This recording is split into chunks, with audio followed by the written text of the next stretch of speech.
Сама непосредственно тоже хочу обратиться к этим трудам, к книге Энгельса «Происхождение семьи, частной собственности и государства». Я хочу это сделать и рассказать, как непосредственно образовалась семья в таком виде, в котором мы ее знаем, как образовалось государство, чтобы дать ответы вот на эти вопросы, откуда это все пошло, почему возникла частная собственность, откуда возник патриархат. Потому что, я повторюсь, ни один феминизм не отвечает на этот вопрос. Еще хочу заметить, что марксизм — это не какая-то просто точка зрения.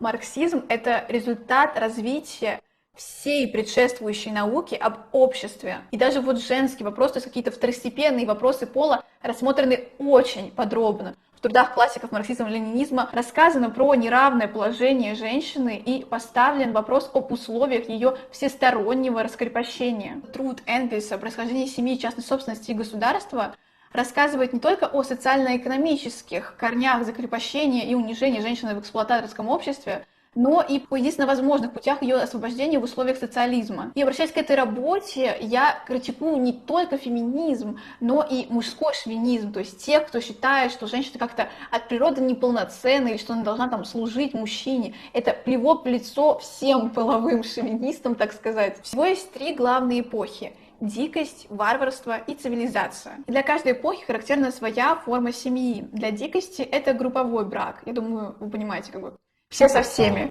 Для варварства это парная семья, а для цивилизации моногамия. Развитие семьи в первобытную эпоху состоит, следовательно, в непрерывном суживании того круга, который первоначально охватывает все племя и внутри которого господствует общность брачных связей между обоими полами, путем последовательного исключения сначала более близких, а затем все более отдаленных родственников, наконец, даже просто свойственников, всякий вид группового брака становится в конце концов практически невозможным, и в результате остается одна пока еще не прочно соединенная брачная пара, та молекула, с распадением которой брак вообще прекращается. Уже из этого видно, как мало общего с возникновением единобрачия имела индивидуальная половая любовь в современном смысле этого слова. То есть тут имеется в виду, что по ряду причин, в том числе из-за смешения крови и рождение из-за этого не очень здорового потомства, происходит постепенное сужение круга лиц, с которым ты вступаешь в половые отношения. В рамках одного племени постоянно, даже как правило, были такие ситуации, когда там мать с сыном, дочь с отцом,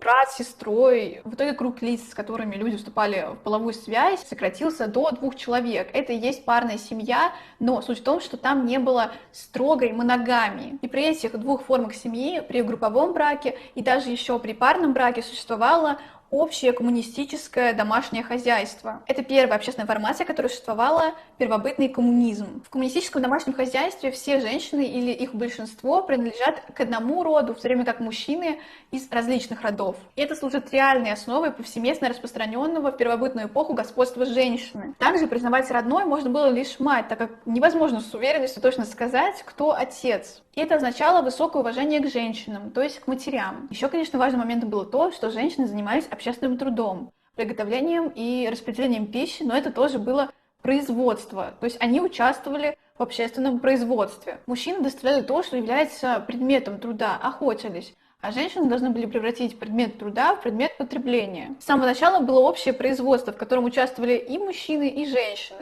Поэтому и матриархат. Да, мужчины принесли, а кто будет готовить, распределять, кормить? Женщины. Ну и также было сразу понятно, чей ребенок. Мужчина мог только догадываться. Были разные формы семьи. Некоторые не препятствовали близкородственным связям и вымерли, некоторые как-то нащупали, что так делать не надо, и развились. Так развивался матриархат. Но это не значит, что все были под каблуком у женщин. Это значит, что история, летопись шла через женщин. Изначально то производство, которым занимались женщины, играло очень большую роль.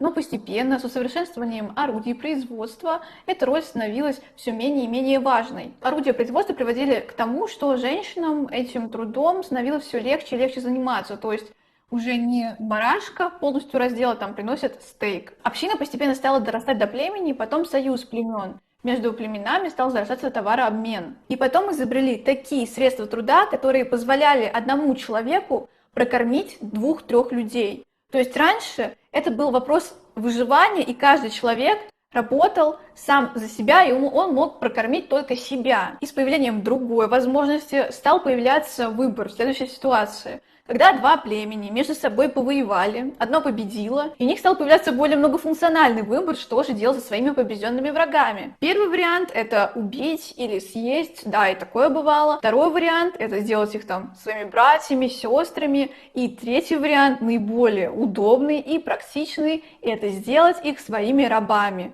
Пусть работают за нас. Начал зарождаться класс рабов и рабовладельцев. То есть раб — это был как бы уже не человек, потому что я же мог у тебя отнять твою жизнь, но я тебе ее дарую, и теперь она как бы принадлежит мне, ты работаешь за меня. И вот в тот момент, когда средства труда позволили делать больше, чем нужно одному человеку, тогда и начало все чаще происходить вот такое. Когда человек трудился и мог создать только для одного, тогда рабства не было, потому что не было экономической основы для этого. И она появилась, когда они достигли такого уровня производительности труда. То есть это связано с орудиями труда. Во всем этом очень большую роль играл класс военных, так как они поставляли рабов, они ими и командовали. Начало зарождаться государство. Как я говорила в своем обзоре на «Мастер и Маргарита», любое государство — это инструмент насилия одного класса над другим.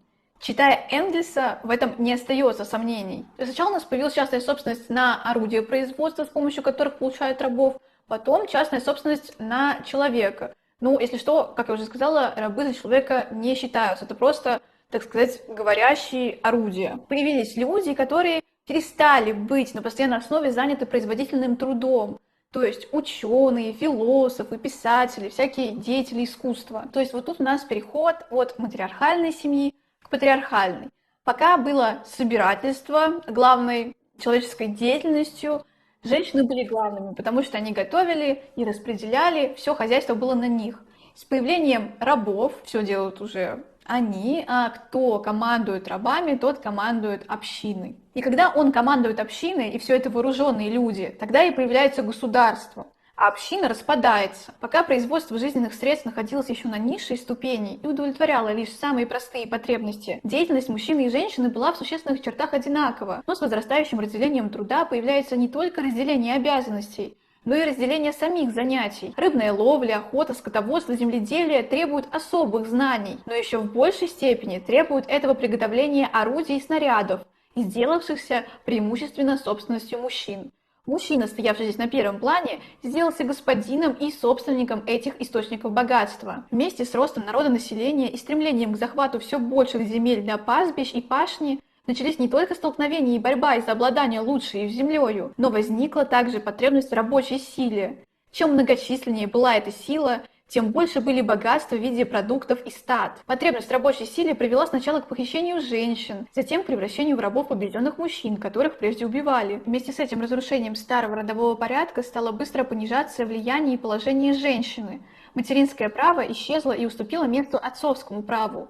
Муж, как частный собственник, был заинтересован в детях, которых он мог рассматривать как законных и делать наследниками своей собственности.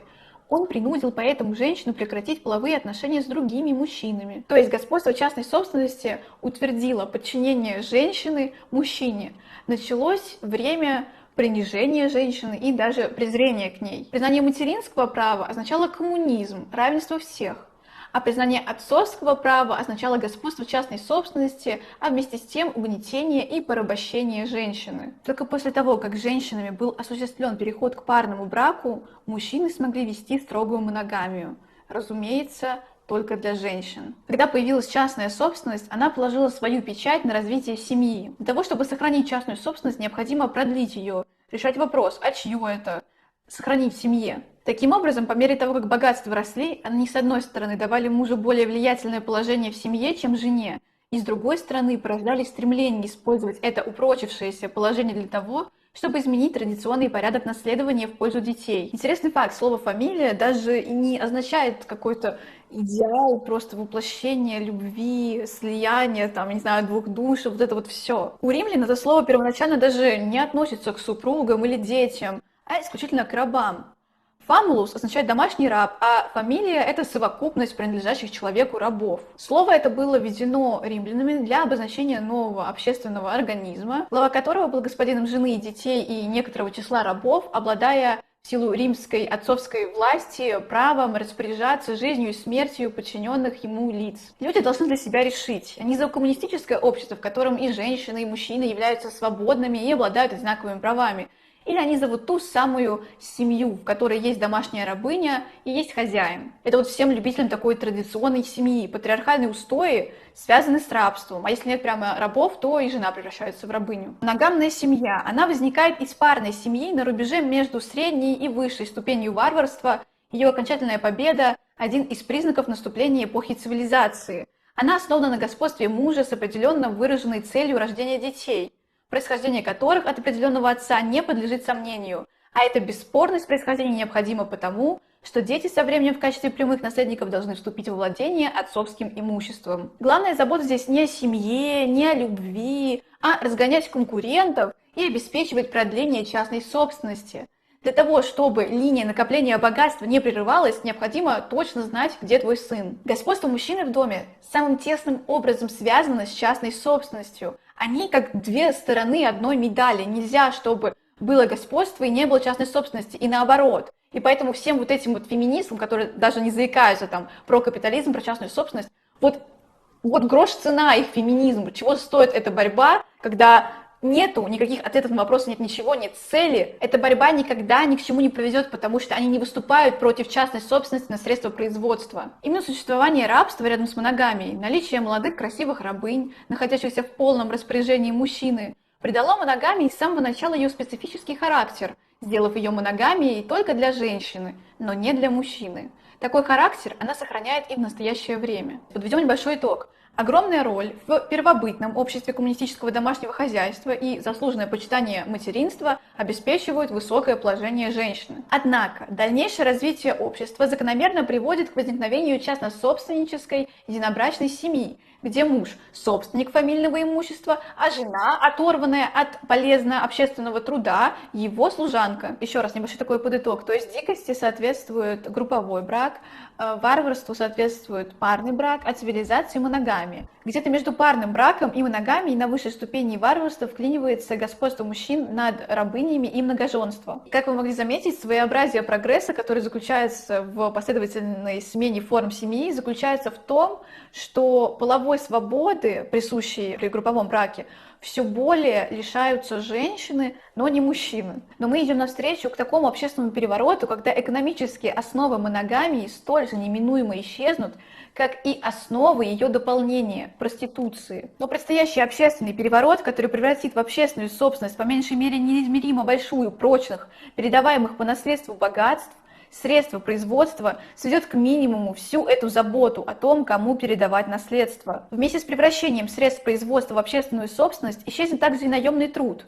пролетариат, а следовательно и необходимость для известного, поддающегося статистическому подсчету числа женщин отдаваться за деньги.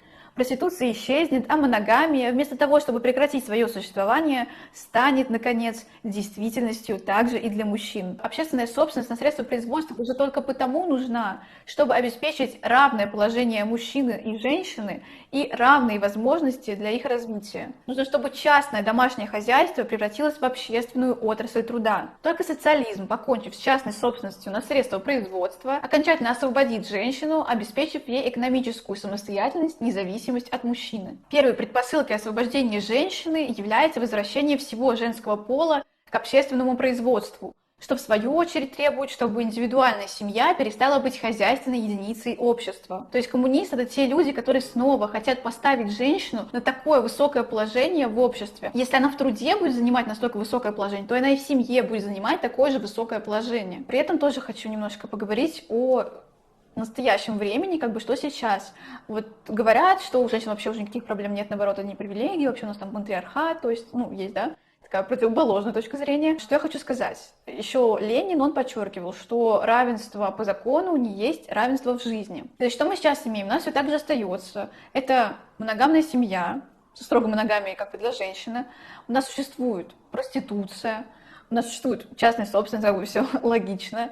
И я имею в виду то, что все те проблемы, которые содержались в непосредственно моногамной семье, они остаются. Почему я так говорю? Помимо существования проституции, что, конечно, о многом говорит, всякой другой там секс-работы, всякие вебкам, OnlyFans, вся порноиндустрия. Довольно устойчивое положение продолжают занимать в обществе такие вот мнения о том, что мужская измена — это абсолютно нормально, и, в принципе, мужской половой разгульный образ жизни — это тоже абсолютно нормально. Конечно, для женщины неприемлемо, но как бы для мужчины вполне. Конечно, все не так как бы строго, как в древние времена, что, допустим, там женщина изменит, ее за это убьют, но при этом все так же продолжает сохраняться культ девственности, и при этом, если что, я не за то, чтобы женщины вели разгульный образ жизни, за то, чтобы, в принципе, никто, ни женщина, ни мужчина не вели разгульный образ жизни. Также есть всякие браки по расчету, там что-то типа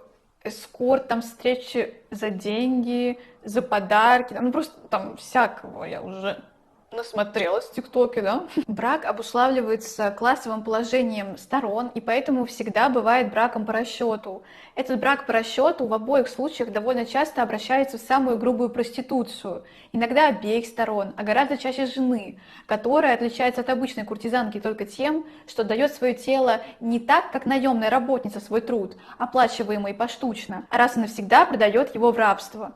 И ко всем бракам по расчету относятся слова Фурье. Как в грамматике два отрицания составляют утверждение, так и в брачной морали две проституции составляют одну добродетель. Также я не думаю, что это будет отрицать, что это как бы у нас скорее как правило, что все домашнее хозяйство все же лежит на плечах женщины. И в основном женщины этим занимаются. Современная индивидуальная семья основана на явном или замаскированном домашнем рабстве женщины. А современное общество – это масса, состоящая сплошь из индивидуальных семей, как бы его молекул. Муж в настоящее время должен в большинстве случаев добывать деньги, быть кормильцем семьи, по крайней мере в среде имущих классов, и это дает ему господствующее положение, которое ни в каких особых юридических привилегиях не нуждается. А так, на протяжении всей истории до самого конца средних веков в бесчисленном множестве случаев заключение брака определялось не самими вступающими в брак. Вначале люди появлялись на свет уже состоящими в браке с группой лиц другого пола. В позднейших формах группового брака, вероятно, сохранялось такое же положение, только уже при большем сужении группы. При парном браке, как правило, матери договаривались относительно браков своих детей. И здесь решающую роль играют соображения о новых родственных связях, которые должны обеспечить новой молодой паре какое-то более прочное положение в обществе. А когда с торжеством частной собственности над общей и с появлением заинтересованности в передаче имущества по наследству господствующее положение заняли отцовское право и моногамия, тогда заключение брака стало целиком зависеть от соображений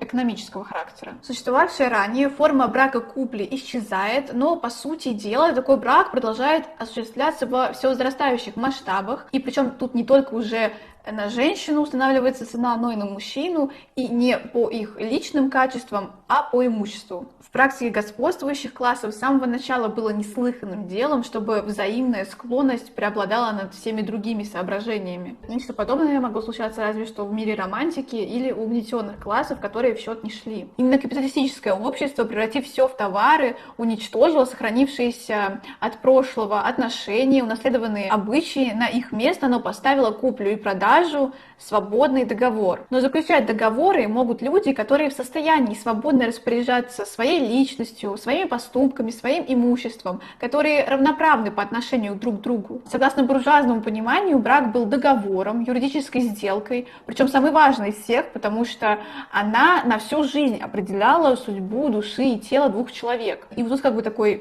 лицемерный момент, что одна из важнейших сделок, и она на самом деле не заключалась полностью в свободе. Конечно, нужно было формальное согласие, но слишком хорошо было известно, как это согласие получалось и кто фактически заключал брак. Если при заключении других договоров действительно требовалось свободное решение, то почему это не требовалось в этом случае? Это просто такой фан-факт о так называемой буржуазной морали, о ее лицемерности. И ведь сейчас брачные договора, которые заключают, это по сути реакция, потому что кто в браке главный? Тот, кто имеет деньги, тот, кто имеет все имущество, а второй человек на положении какого-то существа низшего уровня. Равные свободные браки возможны только при коммунизме. Полная свобода при заключении браков может стать всеобщим достоянием только после того, как уничтожение капиталистического производства и созданных им отношений собственности устранит все побочные экономические соображения, которые оказывают все еще столь громадное влияние на выбор супруга. И тогда уже не останется никакого другого мотива, кроме взаимной склонности. То есть как бы и по сей день, и не только у буржуазии это принято, учитывается вот такой фактор, как бы экономический. При выборе супруга бывают, конечно, там разные исключения, но как бы отрицать это тяжело. Все равно вот в семьях мужчина, он в целом больше зарабатывает, и его слово имеет как бы больший вес, потому что как бы у кого деньги, тот и прав. А такое происходит, потому что женщина, она не настолько конкурентно способна в капиталистическом мире просто из-за такой физиологической особенности, как бы способности к деторождению. И феминистки, они всегда как бы про это говорят, что как же это так, типа, почему, допустим, могут где-то предпочитать мужчин, будут там женщины где-нибудь на собеседовании, ну, какие-то выдумывают там потенциальные ситуации, где женщины на собеседовании там будут задавать какие-то неуместные там вопросы, а вот вы там собираетесь типа рожать, хотя они для как бы работодателя в капиталистическом мире вполне себе уместны, ведь не хочется потом, чтобы работник просто выпадал на несколько лет, уходил в декретный отпуск, это, конечно же, ну, да, большие потери, и, конечно, работодатель всегда предпочтет мужчину, и они хотят как бы с этим бороться, и говорят об этом как о чем-то вот, ну, возмутительном, именно проявлением дискриминации, как какой-то вот именно ненависти к женщинам, что вот просто вот женщин, ты можешь, разве себя не возьмем, но при этом это же просто как бы прагматичное решение. И то есть опять же все сводится к тому, что проблемы в капитализме, то есть вот все, о чем они говорят, это проблема капитализм, потому что когда частные компании отказываются там брать, допустим, женщину, то есть чаще предпочитают мужчину по понятным причинам. И женщина, в том числе сама, допустим, может не рваться до какой-то карьеры, потому что воспитывать нужно ребенка. Воспитание детей должно быть общественным делом, как, допустим, в СССР, что были ясли, детские сады, школы, то есть максимально помогали женщинам снова вернуться к производству. И она настолько не выпадала, типа, от этого. И, конечно, женщина в капиталистическом мире более зависима от мужчины и находится в таком вот как бы положении. Феминистки типа обращают внимание на какие-то вот такие вот вещи, но концентрируют свое внимание не на том, то есть они именно говорят о том, что там капитализм, там ладно, ок, но вот проблема вот в этих мужиках, блин. Можно мне тоже возразить и сказать, ну как же вот эти детские сады, ясли, они же сейчас есть. Ну просто вот очереди, да, насколько типа это распространено, что все больше это как бы тоже опять же на приватной основе, то есть чтобы были деньги, чтобы туда ребенка, ну и просто ну никуда даже и не пробиться. Так, это было такое небольшое отступление, и мы посмотрели, как вот еще на заре истории все это появилось, вот так называемый патриархат, вот отцовское право, частная собственность, государство. В марксизме, опять же, повторюсь, есть на все это ответы.